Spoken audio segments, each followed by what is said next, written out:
What was already a wild list of allegations in a bombshell lawsuit against Priscilla Presley has now ballooned into an even bigger story. In addition to their claims that Priscilla, quote, pulled the plug on her own daughter, an amended complaint accuses Elvis's widow of contributing to his death too. Welcome to Sidebar, presented by Law&Crime. I'm Jesse Weber. All right, so before we get started, I got to address this elephant in the room. Yep, this looks horrible. It's a sty. It is bad. It hurts. It is disgusting. We're probably going to cover me with a lot of B-roll throughout the course of this episode, but I just wanted to give you this warning. This is why I look like this. It's going to take a little time. Got to work it out. I think it's bad makeup or something like that. But yeah, that's what's happening. Let's go into the story. Well, I tell you, Priscilla Presley just can't seem to escape the limelight right now, and it is thanks to increasingly salacious details in a lawsuit from two former business partners, and including now that she essentially contributed or drove her ex-husband Elvis into an early grave. I mean, that seems to be the allegation, and by the way, we are going to have on the attorney who is representing these plaintiffs in a little bit, get some clarification on what exactly the allegation here is. But you might be saying, wait a minute, why does this sound familiar? Didn't you guys just cover this? Well, we did an episode of Sidebar recently that broke down what was in the original complaint that was filed by Bridget Cruz and Kevin Fialco. That's up right now on Law&Crime's YouTube channel, so you can go check that out. But today, we're comparing that original complaint with an amended one that was filed in Los Angeles County on September 3rd. An amended complaint is one that's been updated or revised. And before we get into what is new, and you can see there is a lot, I want to catch you up on the overall claims of the first lawsuit and what is involved and who is involved, okay? So we have Bridget Cruz and Kevin Fialco. They are self-described entrepreneurs who were really big in the world of Elvis Presley memorabilia. And they apparently started working with Priscilla Presley, right, Elvis's widow, years ago, helping her manage her brand and use her name, image, and likeness to make money. That's what the lawsuit alleges. But they also allege that Priscilla was making moves behind their backs to get more money for herself and basically cut the two of them out of future deals. So in addition to what is now 16 claims related to this business, things like breach of contract, intentional interference with prospective economic advantage, the plaintiffs lay out a lot of alleged drama they say was happening behind the scenes. And those accusations do not paint Priscilla in a flattering light. No. So Elvis and Priscilla, as you may know, had just one child during their brief marriage, a daughter named Lisa Marie. Elvis died in 1977, and as Lisa Marie grew up, she and her mother apparently had this tumultuous relationship. Elvis had apparently left his entire estate in a trust to Lisa Marie, which she inherited when she turned 25. The original lawsuit that we're talking about here says that in 2010, Lisa Marie ended up listing Priscilla and Barry Siegel as co-trustees. So Siegel, by the way, was Priscilla's longtime financial manager. When Lisa Marie allegedly found out that they were reportedly mismanaging her money, she changed the trust to make herself trustee and listed her son Ben and daughter Riley Keough as the ones who would inherit.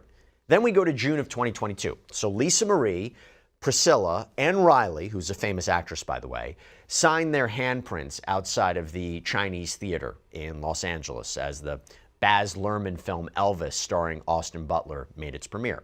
Talking lawsuits, let me call out experts in litigation for a minute. Our sponsor, Morgan & Morgan, America's largest injury law firm, a firm with over 1,000 attorneys. You know why they're so big? Because they win a lot. Get this. They have recovered over $25 billion from more than 500,000 clients. Think about that. In the past few months, a client in Florida received $12 million after the insurance company offered just $350,000. Out in Pennsylvania, a client was awarded $26 million. That is 40 times the insurer's $650,000 offer. Another client in Pennsylvania received $29 million after being offered only $500,000. And even if you think your case isn't worth millions of dollars, why not just start a claim and fight for what you deserve? Morgan & Morgan makes it so simple. You can start a claim from your phone in just 8 clicks. So if you're injured, you can easily start a claim at forthepeople.com/LC Sidebar by clicking the link below or scanning the QR code on screen. By January of 2023, things between Priscilla and Lisa Marie had apparently soured significantly. This is what the lawsuit says, quote, Lisa and Priscilla were each planning to attend the 2023 Golden Globes on January 10th, 2023 in support of Elvis. But Lisa had no desire to see or otherwise be near Priscilla. Lisa had been in a long-running dispute with Siegel, and she resented that Priscilla stayed with Siegel, further betraying her trust. Crucially, Priscilla was aware that Lisa was getting ready to remove her as the sole trustee of Lisa's irrevocable life insurance trust and was otherwise threatening to sue her. Cruz and Fialco nevertheless worked to keep the family together, working with Priscilla's publicist and arranging for Lisa and Priscilla to walk the red carpet together and sit next to one another at the event. Lisa was noticeably ill, complaining to Priscilla about her health. Priscilla ignored the warning signs despite being only a short drive from the world-renowned Cedars-Sinai Medical Center. Instead, Priscilla clasped to the spotlight, going out to the Chateau Marmont for drinks with Lisa, and then sent Lisa on a long drive to her Calabasas home. Within just over 24 hours, Lisa suffered cardiac arrest on Thursday, January 12th, and she was rushed to West Hills Hospital. Priscilla, who knew that Lisa was in the process of taking steps to remove her as the sole trustee of Lisa's irrevocable life insurance trust, saw an opportunity to regain control. Priscilla rushed to West Hills Hospital, and despite Lisa's clear directive to, quote, prolong her life, Priscilla pulled the plug within hours of Lisa being admitted and before her granddaughter, Riley, was able to get to the hospital, demanding that Cruz issue a statement to the media so she could control the narrative. Priscilla demanded that a statement be released immediately, stating, "It is with a heavy heart that I must share the devastating news that my beautiful daughter, Lisa Marie, has left us." And then they claim that the following week, Priscilla said, "I'm the queen, I'm in charge of Graceland." Cruz and Fialco were heartbroken by the unsettling behavior. That's what it says in the lawsuit. Now, in the new complaint, which refers to Priscilla, by the way, as a, quote, calculated sociopath, a master of deception, and a pit viper, the plaintiffs also claim that Priscilla not only defrauded Elvis during their divorce, but basically contributed to his death. It reads, quote, "Despite projecting a soft-spoken and almost naive image to the public, defendant Priscilla was and always has been ruthless and cunning. Her quest for power is closely followed by her thirst for money. To that end, Priscilla has a history of manipulating those closest to her for her own personal gain, including her late ex-husband Elvis Presley, her late daughter Lisa Marie Presley, her granddaughter Riley Keough, and now plaintiffs, who are directed by Priscilla to resolve and handle all of her personal affairs to maximize the value of her brand, and who refuse to be taken advantage of by her long-standing pattern of schemes to defraud those closest to her." So, yeah, not pulling any punches, but then listen to this. Priscilla's first victim was Elvis, whom she married on May 1st, 1967, thereafter giving birth to Lisa on February 1st, 1968. After just over 5 years of marriage, Elvis and Priscilla divorced, entering into a property settlement agreement and marital termination agreement, each on August 15th, 1972. Under the marital dissolution agreements, Priscilla unequivocally waived the right to inherit anything from Elvis's estate.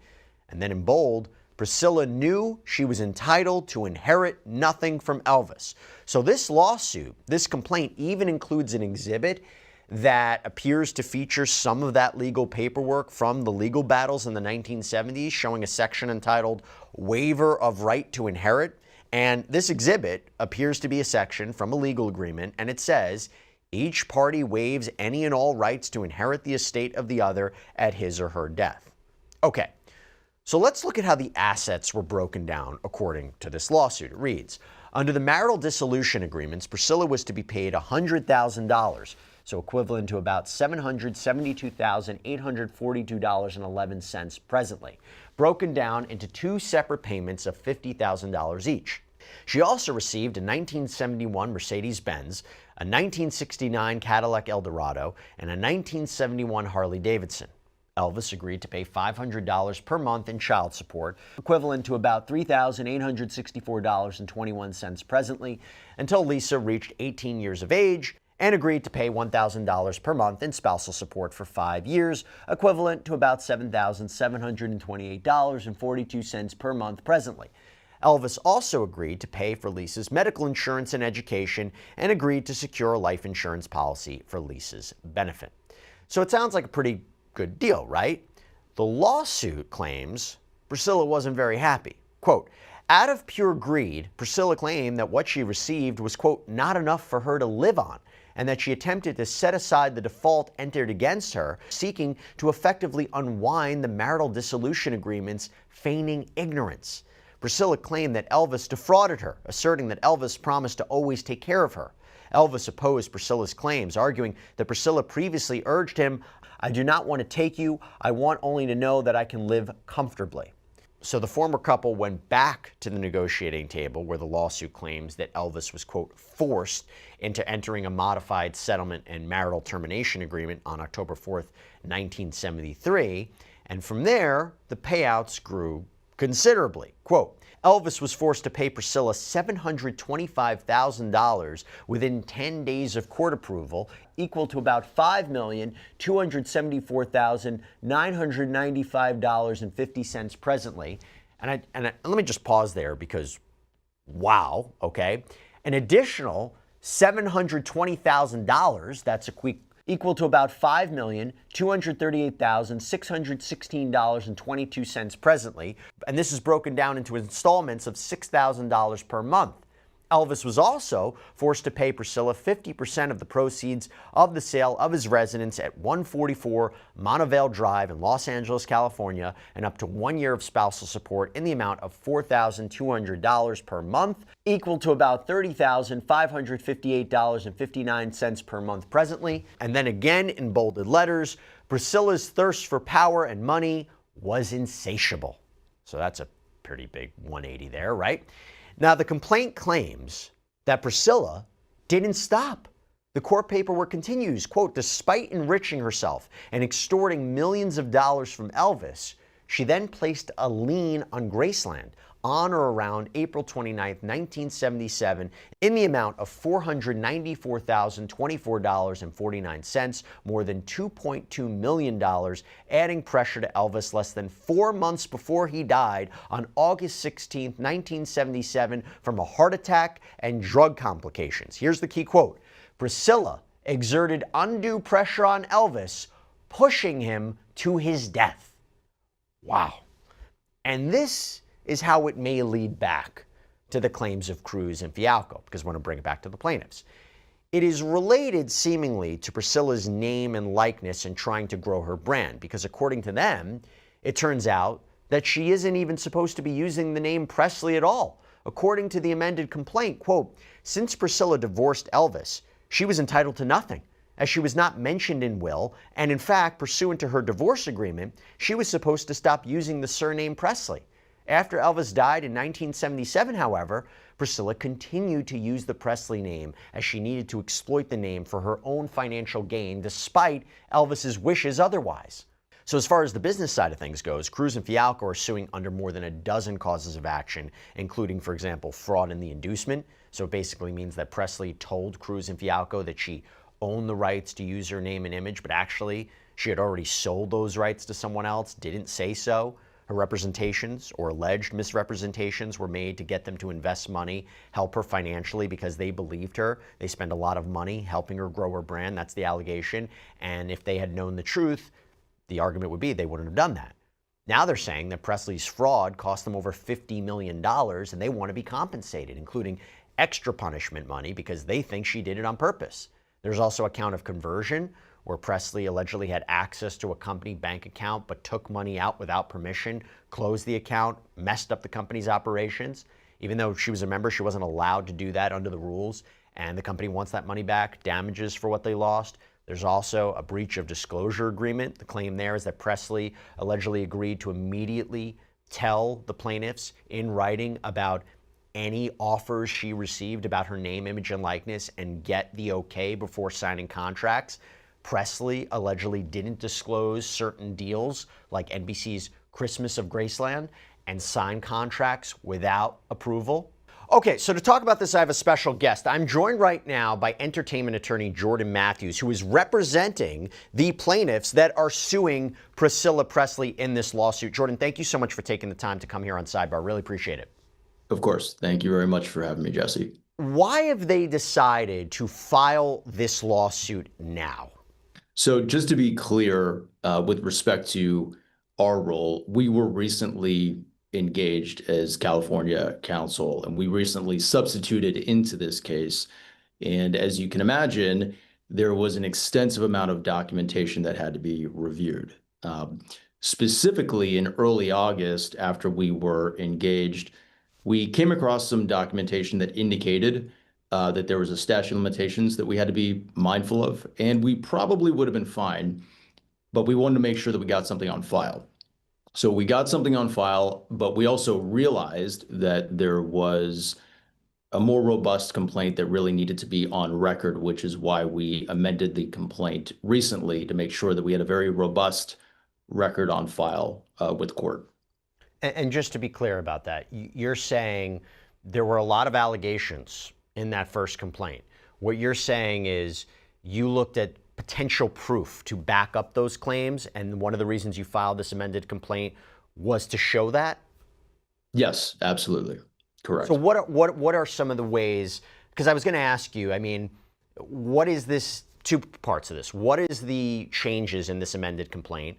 What is this additional documentation that you have? And how did you get a hold of it? I mean, that waiver, right? That waiver that appears to be from, what, the 70s? How'd you get a hold of this documentation? How is the new complaint, why is it amended? What has changed about it? And what should we be thinking about it? So really, there are three parts to that question, obviously. One of the most crucial things that we wanted to make sure that we addressed was we wanted to have exhibits. And you don't always have a lot of exhibits in a complaint, right? In this case, we have 40 exhibits. And the reason why is we wanted to make it clear that if we're going to make the types of allegations that we're going to make, that this is really supported very thoroughly by extensive documentation. Now, what's different about this complaint is we went into allegations about the history with Priscilla and Elvis and that whole sort of backstory with the divorce and the lien that was placed on Graceland. The reason why that is significant is what we were trying to show in this amended complaint is a pattern, right? There's a pattern that we observed with the documentation from that interaction between Priscilla and Elvis. We also observed and actually presented a very specific incident in 2005 where we allege that Priscilla had sold the rights to her last name for an excess of $13 million. That was a conflict with her role as trustee of Lisa's estate. And so the additional allegations were to back up the credibility of our overall allegations. Now, with respect to the documents and what we have obtained and what we've presented, our clients are very diligent and very thorough. I can't go in totality into how I have access to all of these documents, and we anticipate that there's going to be a lot more documents that are going to be disclosed and presented in this litigation. But the reason why it's really crucial is we want to make it clear that if we're making the allegations that we're making, they are backed by evidence that has been vetted very thoroughly. Now, someone could look at this and say, I think the most relevant part of this lawsuit is the relationship between the plaintiffs, your clients, and Priscilla Presley, what their arrangement was, what they were supposed to do, that she had potentially or allegedly sold the rights to her name, image, and likeness, that she fraudulently engaged in this relationship with them. She didn't give them the full story. She was doing deals on the side. That all makes sense for the claims and the causes of action. Isn't it possible a judge could say everything regarding Lisa Marie's death, everything regarding Elvis's death, everything regarding that whole backstory, that's irrelevant? That might be too prejudicial for a jury to hear? Well, we don't think so. Here's actually why it's significant. Our clients they formed several companies, right? And these companies were set up specifically to really salvage and grow and exploit for purposes of creating revenue, Priscilla's brand. But in connection with that, Priscilla, according to what we allege and what we've evaluated, demanded that our clients really handle every day-to-day aspect of her life, which included actually writing statements for her to go to the press, and that had to deal with managing her overall brand. That also went into resolving a lot of litigation that was going on, which specifically led into the litigation that involved Priscilla and Riley and the other family members. So What's crucial is one of the counts, one of the claims, is a claim for common count, and it's the value of the services, right? So I can't actually go into explaining the amount of time, the thousands of hours of time, and the value of that time when I can't explain the actual events. If she's involved, if our client is involved in actually writing statements on the day of for Priscilla in connection with that passing, if they are actually involved with negotiating and maneuvering and finessing all of the relationships to resolve all of that litigation, I have to explain that to explain the value of those overall services. Okay, so particularly with respect to the relationship with Lisa Marie and when she died, the statement that Priscilla allegedly demanded be put out. Let's pocket that for a second.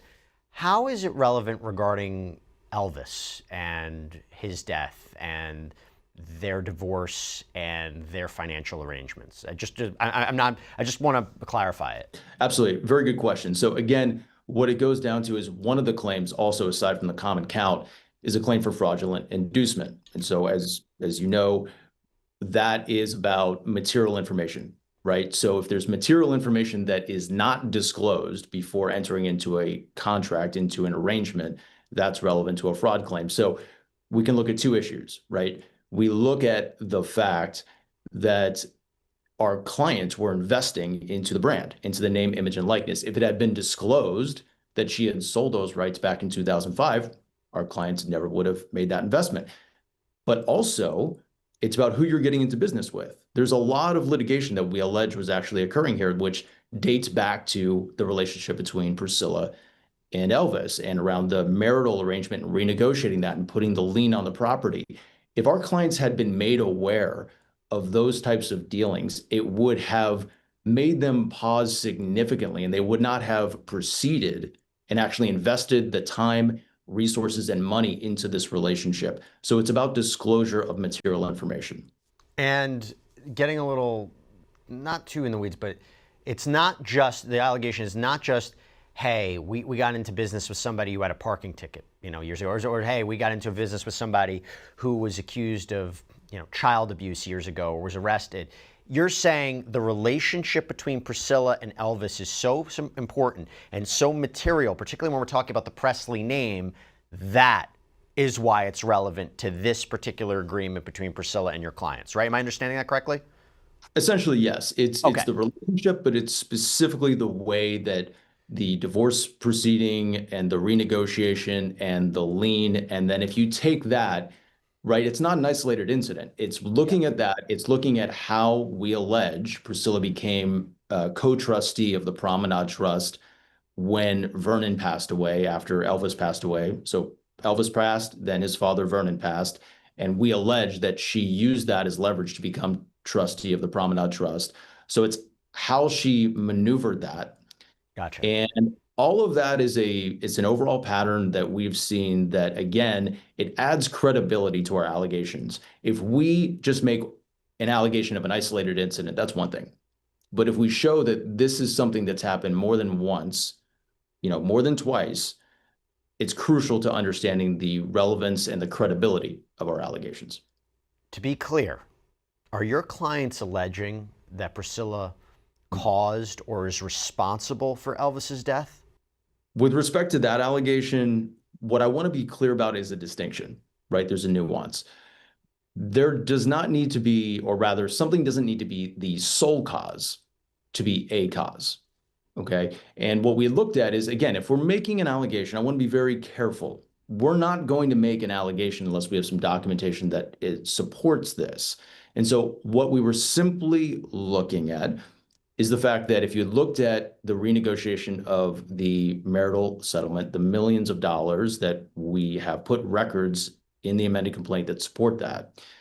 And then if you look at the fact that a lien for an excess of $400,000 was placed on Graceland in 1977, that's in excess of millions of dollars today. So again, we understand that there's drugs and alcohol that is a part of the history of Elvis and his passing. But if you think about it, what can be a cause of pushing someone into enough of a stressful mind state where they are using drugs and alcohol? When there's financial pressure, that is something that is relevant. So We are not saying that something is necessarily the sole cause, but we are letting people draw their own reasonable conclusions based on documents that we believe support that allegation. Just to amplify that a little bit, are you suggesting there might be proof, whether it's, I don't know, witnesses or some sort of communications that say Elvis was feeling this pressure leading up to his death? Or is it saying we're just looking at the circumstances, we're making an inference of what he might have been going through? Because again, this is this stood out. This is making headlines now. So I just want to make clear, is there going to be, through the course of litigation, are you hoping there's going to be proof to establish that this financial arrangement with Priscilla was a cause for his behavior, was a cause of the stress he was under? I mean, how are you going to prove that part? So we're making an inference based on documents that we've presented, but also we have been very diligent, and we are talking to a lot of people that are closely connected with those circumstances. And if it's appropriate and if it's necessary, if the court requires us to do so, then we do intend to present witnesses who would substantiate these allegations. And as far as Lisa Marie's death, the idea of pulling the plug, how do you intend to prove that? So there's two things. Again, we go back to what I'd mentioned earlier, right, about the fact that our client, specifically Brigitte Cruz, was responsible for managing, or not managing, but handling so many day-to-day issues for Priscilla, specifically writing statements and whatnot. And she was writing the statements on the day that she passed, on the day that Lisa passed. So she was integrally involved in that. So we have witness testimony from her. There's other witnesses, family members who were actually with Priscilla on that day, which we intend to depose and get testimony from. But then the other issue is the fact that Priscilla herself has seemingly written about this incident in her book that's set to publish on September 23rd. So she's gone into this issue in her own book. Do you intend to subpoena Riley? Short answer, yes. Have your clients received any support from the Presley family or associates regarding this lawsuit and saying they support litigation against Priscilla? I will say this to the extent that I can. I would just say generally, we have received a lot of support from people generally, yes. Let me get your response to this. So in response to this lawsuit, Priscilla's attorney, Marty Singer, who is a very high-powered, well-known entertainment attorney, told Fox News, I believe Fox News Digital, quote, Priscilla did not have anything to do with the assassination of JFK. She did not cover up Area 51. She did not fake the moon landing, and she is not secretly keeping Bigfoot locked in a cabin in Canada. Take off the aluminum foil hat and face reality. This lawsuit concerns Miss Presley's claims against Miss Cruz and her co-conspirators, in which she alleges that Miss Cruz engaged in a relentless and calculated campaign of elder abuse and fraud in order to take control of Miss Presley's finances for her own benefit. Miss Cruz's allegations are absurd and despicable, but unfortunately are not surprising. Miss Presley looks forward to holding Miss Cruz and her co-conspirators liable for their wrongful acts. Your reaction? Our response to that is that that's nothing but hyperbole. There's absolutely no substance to that statement. And again, I want to go back to the fact that look at the documents. Okay, there's 40 exhibits attached to our amended complaint to date. They have presented absolutely no documentation, no substantive response whatsoever to actually support their claims. And I also want to look at it from this perspective. To be frank, I find it sad. I think we collectively feel that it's a bit of a sad and disappointing response to effectively make a mockery of Elvis and Lisa's passing. This is a serious issue that we've raised. It's a serious issue that we intend to litigate, and it's a bit disappointing that that was the overall response, but we intend to let the documents speak for themselves. Have you received a formal legal answer to this complaint? You know, where someone, they either deny the allegations, they say they don't have enough information at this point to respond, but it's a formal legal response to a complaint, just for our viewers to know. Have you received an answer or some sort of legal response to the complaint or the amended complaint? We have not. We do believe that this is going to be a heavily contested and litigated matter, but we have not received an answer yet. but that will be forthcoming, we anticipate. And based on Singer's response, and correct me if I'm wrong, are you anticipating counterclaims from Priscilla's side? Well, we don't anticipate counterclaims per se. There is some litigation going on that Marty had initiated, and so we are addressing those claims, and we anticipate that we're going to continue to address those claims. But again, what's important is that and that's actually why we filed the amended complaint the way we did, because again, most complaints don't contain this level of documentation, but we included 40 exhibits to show that we have evidence to really support and back our claims. They have presented absolutely no evidence of their claims to date. I've seen nothing.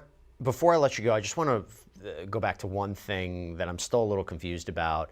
So your clients, they were very heavily involved in Elvis's memorabilia. How did they get into the business of working with Priscilla, but more specifically, how did they get into the business of managing a brand, managing her brand? Do they have a specialization in that? And that's part one. And part two, as we wrap up, is what exactly have they lost? If you can elaborate on what the harm is that is alleged that Priscilla caused, what have they lost? What have they suffered? What are their lives like? So A, how have did they get into the branding business? And B, what have they lost? So Ms. Cruz is a mother of three, but she's a very well-known auctioneer and specifically has an expertise and a specific knowledge in the Elvis space. Mr. Fialco is a veteran. He is a very successful entrepreneur and has amassed a really impressive collection. So it was through relationships that they ultimately connected with Priscilla. That developed into these businesses. Really, what happened here is Priscilla, according to our allegations, had expressed to Ms. Cruz that she was in a financial predicament and had some financial stress around that time.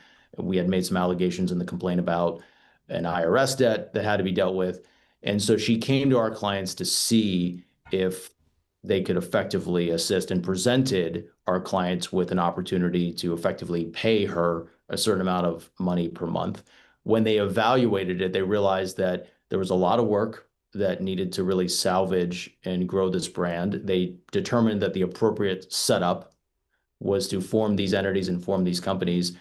And our clients have, they have certain patents, certain IP, a lot of expertise in the branding world, and they had developed a lot of prototypes. There was a lot of beta testing. There were lip balms that were developed. There were T-shirts that were developed. They were setting up events and increasing the amount that Priscilla was going to be paid with these events, and they were facilitating renegotiation of different deals. So there was a lot of work that went into that brand situation and their overall knowledge as entrepreneurs. In terms of what they've lost, so there's hundreds of thousands of dollars alone in terms of transactions that we've presented as exhibits. There was a lot of money that our clients put in to this deal.